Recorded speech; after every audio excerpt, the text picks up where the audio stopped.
Hi there. Hi. This is Maria. And I'm Sean This is In the Moment. with Maria and And Sean. for today's episode, we are going to talk about hormones.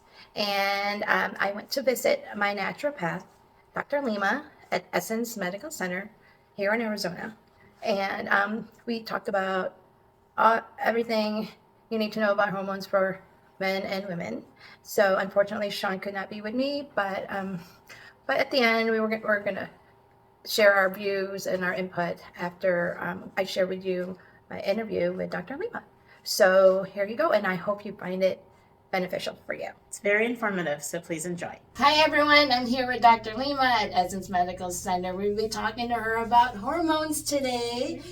So you will hear her while I'm speaking in the background. Okay, Dr. Lima, are you ready for my questions? I'm ready. Bring them on. Okay, so the topic we want to talk about today are hormones. Ooh, my favorite. My favorite. Yes. So tell us exactly, for people that don't know, what are hormones? Hormones, the best way I like to explain hormones are, they're kind of like the little chemical messengers in your body. So, for different metabolism, you always hear the terms fast metabolism or slow metabolism.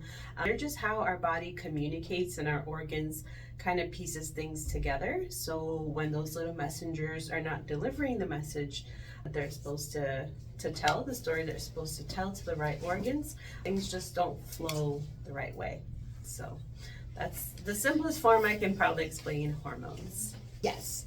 So how do hormones influence our daily energy levels, mood? Yeah, so there are a lot of different types of hormones. Your thyroid is a form of hormone. For women, estrogen is the main driving hormone. For men, it's commonly known testosterone to be the common hormone, and we have a whole bunch of other hormones that affect us as well, and vitamins that play along with those hormones to improve mood, sleep, different metabolisms in your body. So for example, if estrogen is too high or progesterone is too low, that can have a huge impact in menstrual cycle, your moods, and even inflammation in the body too.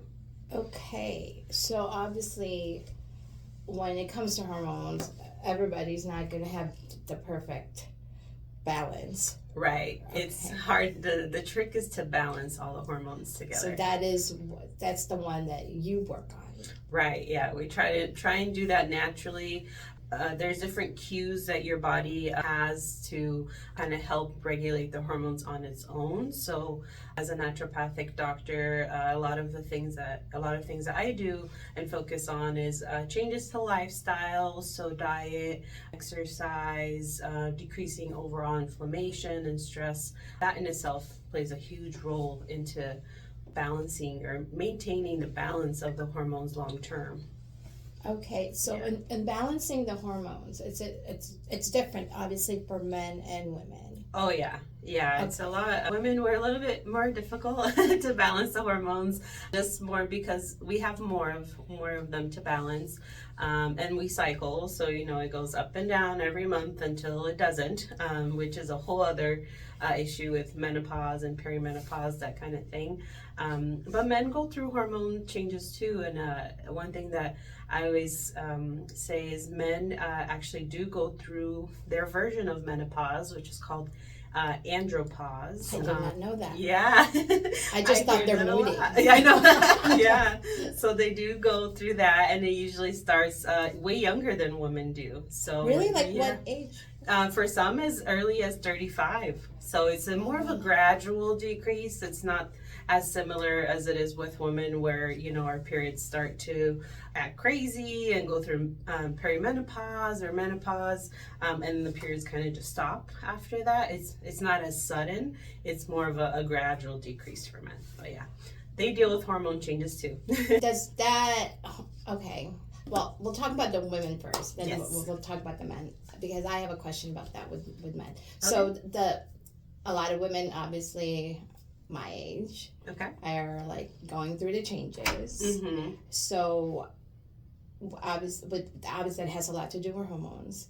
So what are your suggestions when people are going through those changes? And what can we do? Is there like medication or natural thing that we can take, or what are your suggestions for that? Yeah, so it's kind of hard to give like a straight recommendation, one size fits all, because everyone's different. And we have Right. some women that, when they're going through menopause or perimenopause, they see like, oh yeah, I don't have any symptoms, no hot flush, Right. no night sweats, and you're like, Nothing. oh, what's wrong with you? Right. And then we have on the opposite side of that women that it's debilitating. I've had patients that had to take off work, and it changes their life in a big way. So it varies, but I would say the main driving force is definitely stress.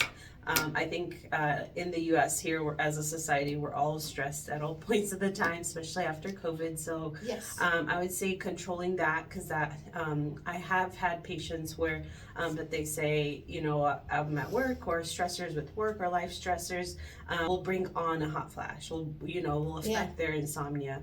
So managing stress, and for different people, there's different ways to do that. So exercise, yoga, meditation. For some people, that's church, or whatever the case that is for you. Adding in a stress reduction is probably number one. And then also diet. So the other thing you hear is things like, oh, caffeine brings on hot flashes, or sugar is a huge one to bring on hot flashes. So trying to limit those and adding in a lot of anti-inflammatory foods across the board is, I would say, recommended whether you're in menopause or not. So I'll say starting off with that, and then after that, probably seeking a naturopath. So if you're in the Arizona area, I'd love to help. But it would be just getting some blood work to see what your specific case is. No case is the same, so some women make a whole bunch of estrogen, other don't make enough progesterone, or the balance of both of those. It kind of varies from person to person, but across the board, that I would say the diet, the stress in life in diet changes would be the first thing. Right. So I'm thinking food has a lot to do with it too, right? Yeah, Okay. for sure. Okay, because I do get my hot flashes, and I'm just like wondering how, like, where did that come from?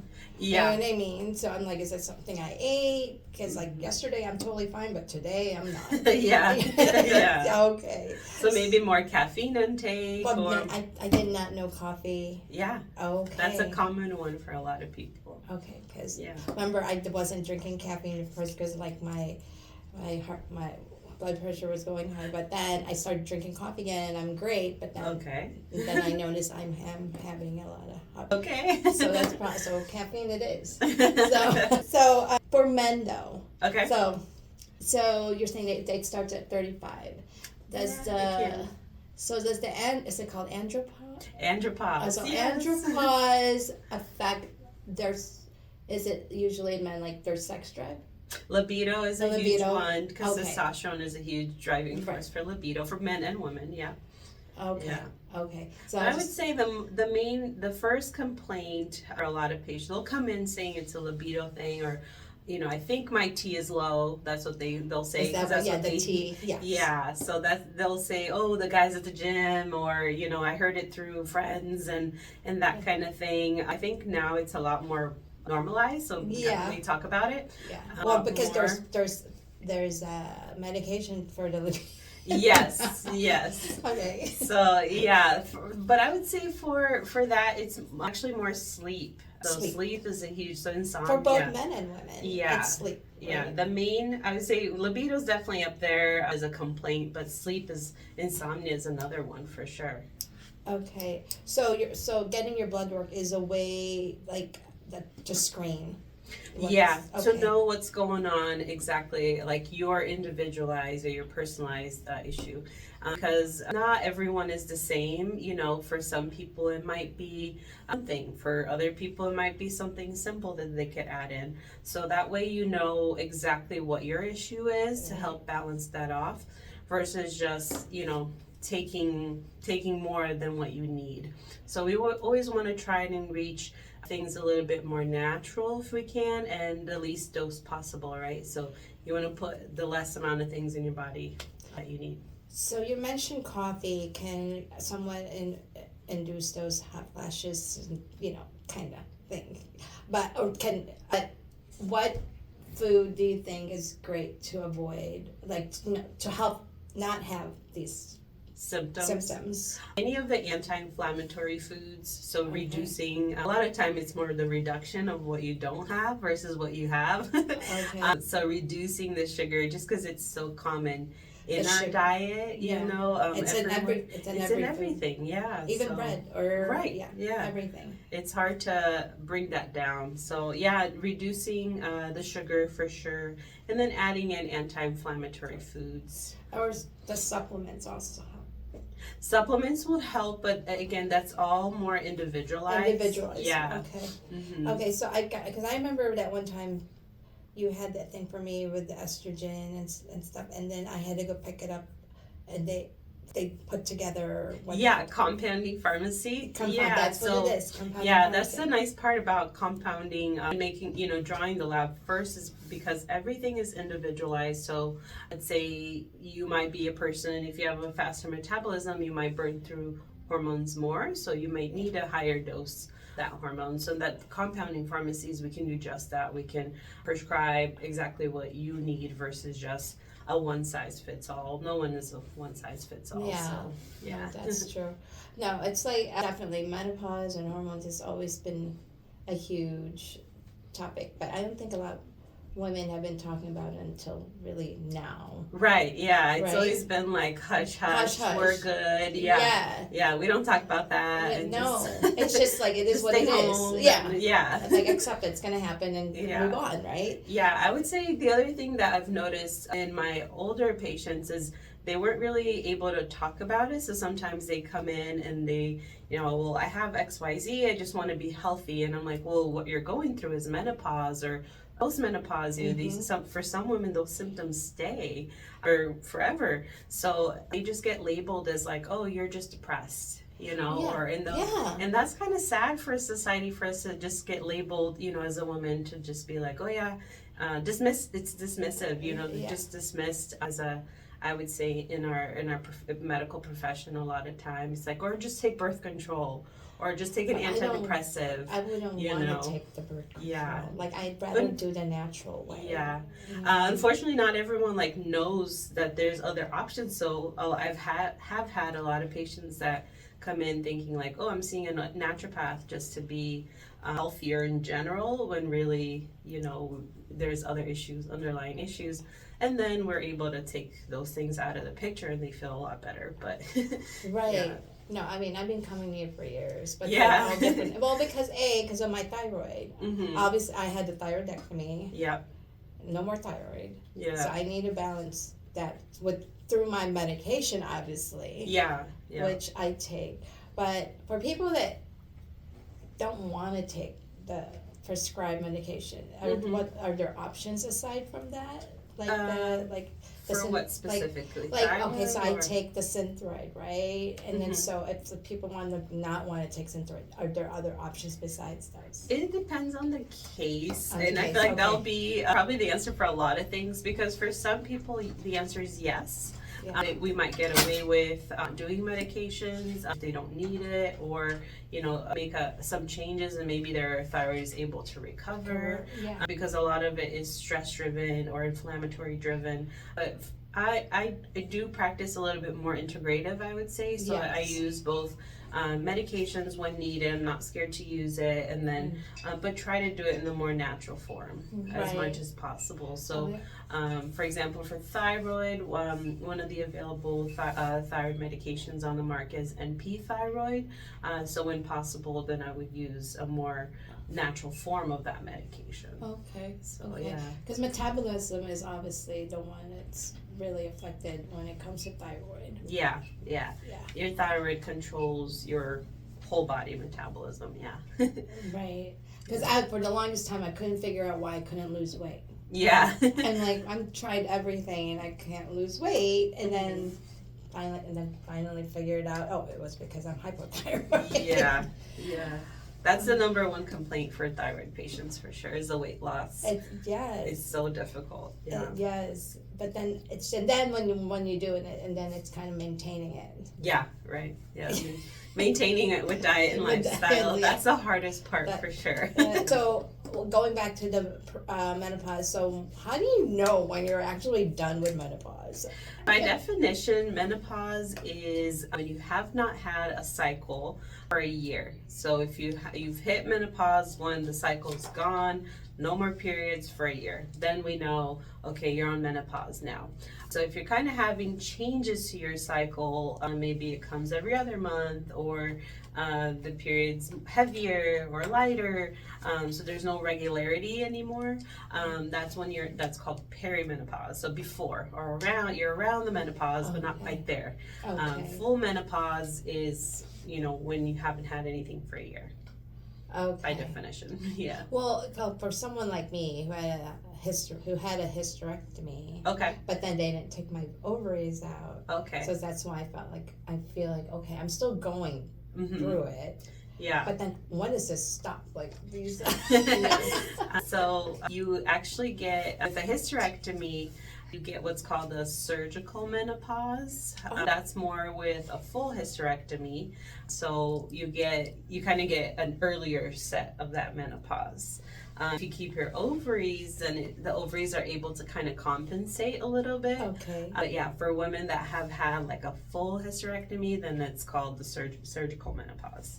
Oh, I didn't know that. Yeah. Oh my goodness. Yeah. So, well, that's good to know. But for men, I know we're talking more about for women, but for men, obviously they can also take something depending on their body. Yeah. It has, so it's just something natural or a combination of Usually it's a combination of both. The main, I would say, men are a little bit easier because we're dealing mostly with estrogen and testosterone. Progesterone is not really in the picture. Yeah. I have used it, but not typically. But yeah, I would say for men it's a little bit easier for us to handle, usually with a mixture of both supplementation and medications. Okay. Yeah. Okay. Well, And we're back. Hope you enjoyed the interview Maria had with her naturopathic doctor. So what did you guys think of it? Well, what did you think of it, Sean, since you weren't there with me? I'm really glad you did do the interview because it really gave me a lot of questions that I was never really thinking of about myself personally, and pretty much just wondering like what stage I'm in as far as menopause goes. I'm kind of wondering if I am post-menopause, and I know one thing she said is sometimes some of the symptoms stay on forever. I was one of those people that she spoke about that was lucky enough not to have a lot of symptoms. Yes. I mean, I know. I was one of those people that were like, that's not fair. But one thing that does happen to me still to this day, and so I wish that I can ask her, is I do at night get really hot. Okay, So that happens. Yes, I get that. And then the not being able to sleep. So those are the two things that does affect me. Is I'll get hot in the middle of the night, and then I'll wake up. Obviously, I have to go to the bathroom. Yeah, well, that's the thing for our age group. 3 a.m. every morning. The 3 a.m. thing, right? It is. Why is it already around know. 3 something? I'm like, There's something about that I heard. We'll have to research that. okay, But- next episode. But then I can't go back to sleep. So I know she was talking about caffeine and sugar. And I don't do any caffeine. I do drink green tea, but I don't know. No, you don't do that. When do you drink the green tea though? During the day, or do you drink some at night after dinner? Oh, absolutely not. I only drink it one time in the morning. Oh, well then that shouldn't affect your sleep at night. And I don't do a lot of sugar, but then when you're saying like sugar's in everything, It is in everything. I use honey. I love bread. Yes. So I'm wondering. Oh yeah, bread. Yes. Bread is. If I need to pay attention to those things more. And But see. they did not to cut you off, but what I've learned from other people, if you are going to eat bread, I love sourdough is the way to go. I thought wheat bread was better for you. Yeah. Sourdough is the way to go. I do like sourdough. Sourdough is yummy. No, yeah, sourdough is they said it's like if you have to have some bread, sourdough. Oh, interesting. Yeah, and wheat, but whole grain. Whole Obviously. grain. Yes. Yeah, Yeah. So I'm just wondering and brown rice if you have to have rice. what Brown I'm rice. doing and what I can do differently, if it'll help me sleep better and not get hot in the middle of the night. Those are the only symptoms. Sorry, I have. sister, but I'm going through it. I'm freezing one moment, and next thing you know, I'm like bundled up in blanket, everything, and then next thing you know, in the middle of the night, ugh, I'm hot. Yeah. And then I have to go to the bathroom, Of course. and then I can't go back to sleep because I feel like, okay, I should turn the alarm on because now it's like, am I gonna wake up? What the time I'm supposed to wake up? Because Oh, I always have my alarm, but I always wake up before the alarm. But then the wheels start spinning. Well, yeah, and you start like, thinking about oh other gosh, what I need to do. yeah, that's me. I'm like, why am I thinking about And then 3 o'clock in the morning? right? And that's so what? So basically, you don't go back to sleep, or do you? Is there I ways do. for you? Okay, so- what do you do? So it's not for me. I don't feel like it's a deep sleep because yeah, I feel like because you my have wheels things are on your head. spinning. Yeah. But then I still could be sleeping. You know what I mean? Like I'm in that state where my eyes are closed. I'm in bed. I'm totally relaxed. I feel like the wheels are spinning. Sometime I know I do fall asleep, but then I feel like maybe I wake up. That wasn't deep sleep. Yeah, and then I feel like I wake up again. So And then that's I'm why like, you're how much tired the sleep next did I day. really get? I'm not super tired that much. Probably because of all the natural stuff you take. Well, the green tea's good. I'm just like, I wish I could sleep more. Like I my know. daughter, when she's asleep, that girl is asleep. Yeah. So, how many hours of sleep do you think you get? Well, maybe I'm getting too much because Okay, see, this is the thing because I know you go to bed I go to bed early. I go to and bed then- early. Okay, so Not you like get 6 o'clock early. I go to bed like so, 9. Yeah, sometimes I try to go to bed at 10 because I feel like 9 o'clock's too early. Okay. And then I wake up at 6. Okay, But then I wake up at 3. Okay, let's do it this way. So you go to bed, like let's say you go to bed 9:30. 9:30. Okay. But then you wake up at 3 to go bathroom. So how many hours of sleep is that? 10, 30, 11, 12. But I don't fall asleep. So right 5.5 away. hours of I sleep. don't fall already. asleep right away. Okay, so let's say 10, Sean. But I do listen to a meditation tape because I do need God, girl. something to put my mind on so that the wheels aren't Oh, okay. spinning. You do meditation. So I I'm do just looking, meditation. scrolling on my phone. Oh, no, And no. I read, and then I'm like, okay, then my eyes are tired. Oh no, I put on my meditation tape Okay. when I go to sleep, and it's just like either the positive affirmations or whatever I need. Whatever you need to do. and it helps me to I'm sure it breathe. helps. And then I just kind of just focus on that, and then I doze So you off. think you get like 5 hours? Probably, yeah. I Well, probably because definitely get 5 I hours. automatically, my body just wakes up after 5 hours. Okay, It's like, that's enough. that's like, okay, Maria. You don't I need don't know more. why that is. It's Yeah. just programmed that way. That's just 5 hours. You're done. You're waking Yeah. up. I just, that old wise tale, like you need 8 hours of sleep. Well, maybe a couple I feel years like ago. I need 8 hours I of feel sleep. actually 2 years ago, maybe 5 years ago, I was getting 7, 8 hours, and then somehow, like when I turned, I don't want to say my age. Oh, everybody probably You already knows it. said your age during the interview. Oh, I did. Okay, so And you said you weren't afraid to say your age. forget it, Sean. Sean, who told you to like remember everything I said? The lion's mane. Oh yeah, she takes lion's mane from memory. Take note on that. I'm probably gonna need to start taking that too because I'm so forgetful. Part of menopause too. Is memory. Memory. Exactly. Okay, so we're going off. I'm going off tangent again. But anyway, yes. So I think it was like right before I turned 50. That's when I was still getting good sleep, but somehow I don't know what happened. As soon as I hit 50, it's like I don't get as much sleep as I have. Okay. Good for you because I feel like the moment I became a mom, I never got sleep again. Well, that too. But I never I think ever since that moment, I've never felt like I take that back. Like when I'm on vacation, I don't sometimes- sleep when I'm on vacation. Sometimes I can sleep. Oh, see, I'm opposite. I don't know why. I think it's just because it's not my bed, it's not my pillow. That's me. When I'm on vacation, I need a vacation after my vacation. Because I don't sleep during vacation. Yeah. Why? It's so weird. Well, the one Probably thing- different time zone too. I don't know. Yeah. The environment, I have no idea. Crazy. Yeah. Okay. But I'm just wondering if the sleeping part, how much it has to do with menopause. Okay.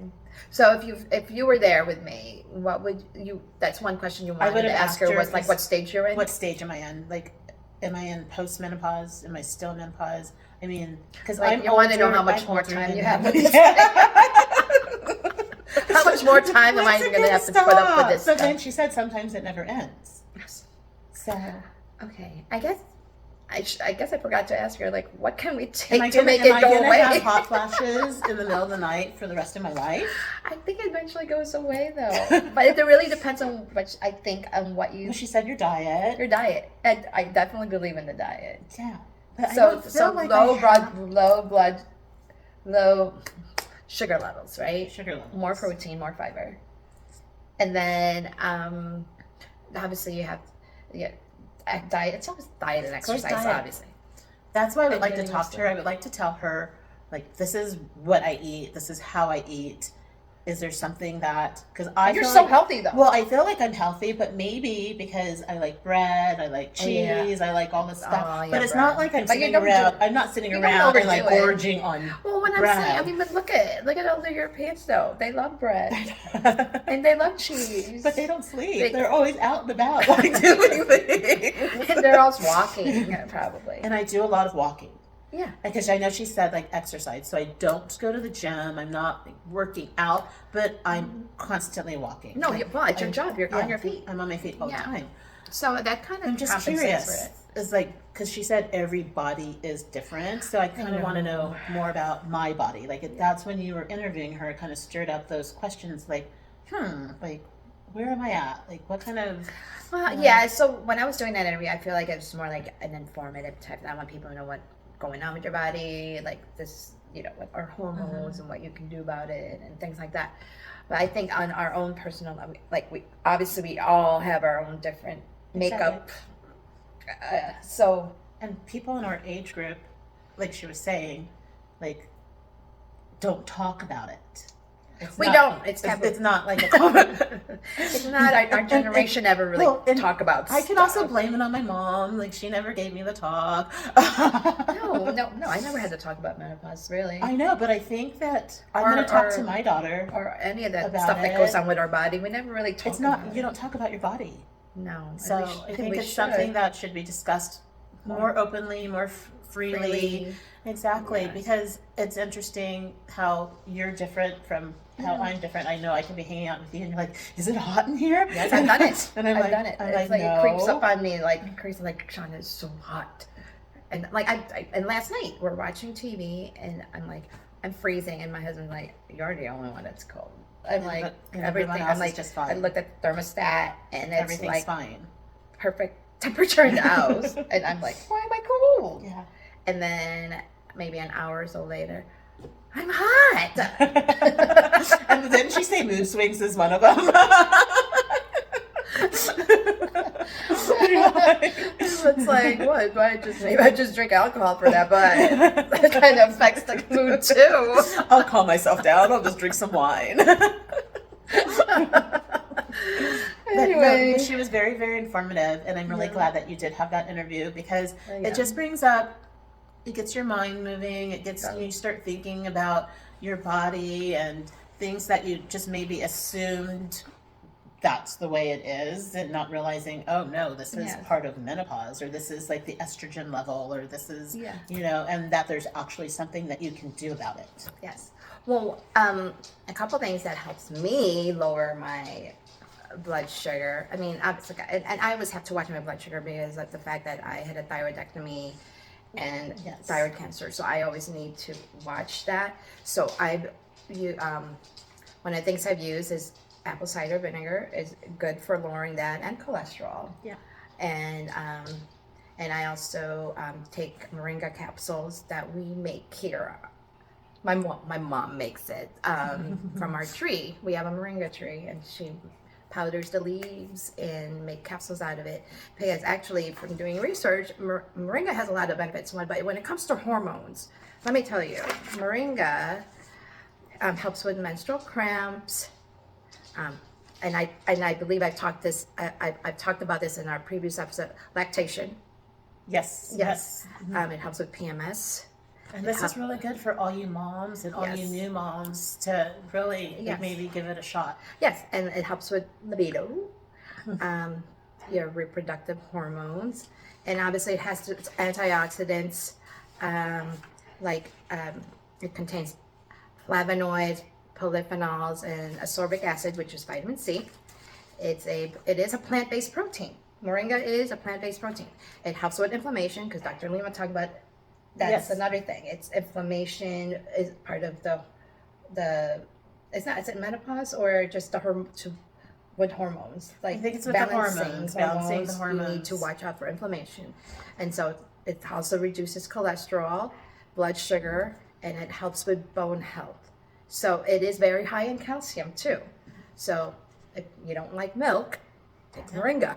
And if you don't have your own moringa tree at home like Maria does, you can always get moringa powder at Sprouts. Yes, yes, because they have for to put on smoothies or Yeah, it's in the and vitamin stuff. department. You can add it to your smoothies. Yeah. And I used to do that, and that's like maybe Yes. why I didn't have like so many like symptoms Oh, yeah, because I because put you- apple cider vinegar in my smoothies. There you I go. put moringa powder in there. Yes. And with a bunch of other things like beets and Beets is- dandelion roots. Oh my God, and- they're coming out with beets now, and I know Mom would eat beets. I'm not into beets, I don't like beets, but well, I take that back. but they're Like, coming out with supplements like beets in it to help.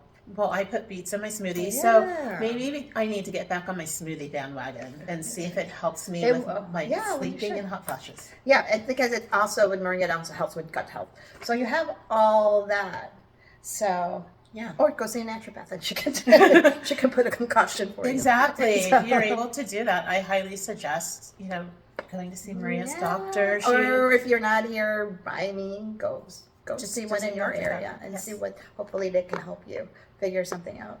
Like balancing the estrogen and the progesterone and right? Exactly. Yeah. I love it.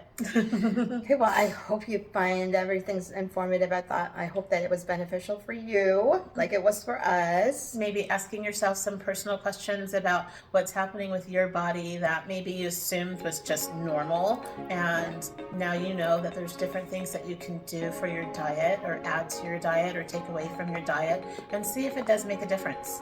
Yes. And on that note, we're going to have a part 2 for my interview with Dr. Lima. Because you spoke with her more on another topic. So I said, might as well get this done while I'm here. Well, I have a full hour with her. So For our next episode, Maria is going to talk about your skin. And that's something that she talked about with her naturopathic doctor. yes. Thank you, and we'll see you on our next episode. Bye. Bye. Oh, and don't forget to like and subscribe. And share with all your friends. Yes, our YouTube video. That would definitely help us. Please be our friends. Okay. Oh, and also, PSS. go in the description about how to go buy some Bella Vita products. Bella Vita is some of it I take to help with my brain power, memory, and for anti-aging. So go look that up and find the link for Bella Vita as well. Okay. So we will see you on our next episode. Thank you. Thank you. Bye.